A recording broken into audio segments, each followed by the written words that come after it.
எல்லாருக்கும் வணக்கங்க. இன்னைக்கு தோட்டத்துக்கு போன மினி விலாக் தான் பார்க்க போகிறீங்க. தோட்டத்துக்கு போனாலே என்னெல்லாம் கிடைக்குதோ எல்லாம் தூக்கிட்டு வந்துட வேண்டியது.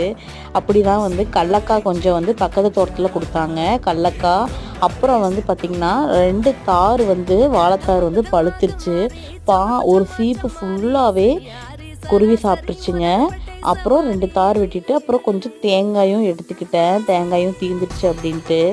இது மாமரம் ரொம்ப குட்டி மரம் தாங்க. ஒரு 20 காய் கிட்ட பிடிச்சிருந்துச்சு. அதில் பெரிய காயாக பார்த்து ஒரு 10 காய் கிட்ட பொறிச்சிட்டு வந்தோம்.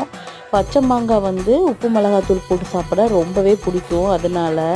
அப்புறம் பார்த்தா வாழைப்பூ கொஞ்சம் இருந்துச்சு. சரின்னு சொல்லிட்டு அதுவும் கொஞ்சம் ஒடிச்சிட்டு வீட்டுக்கு வந்துட்டேங்க. தோட்டத்துக்கு வந்தாலே என்னென்ன கிடைக்குதோ எல்லாமே நம்ம தோட்டத்தில் அது ஒரு சின்ன பொருளாக இருந்தாலும் கிடைச்சா ரொம்ப ஹாப்பி தாங்க. Thanks for watching.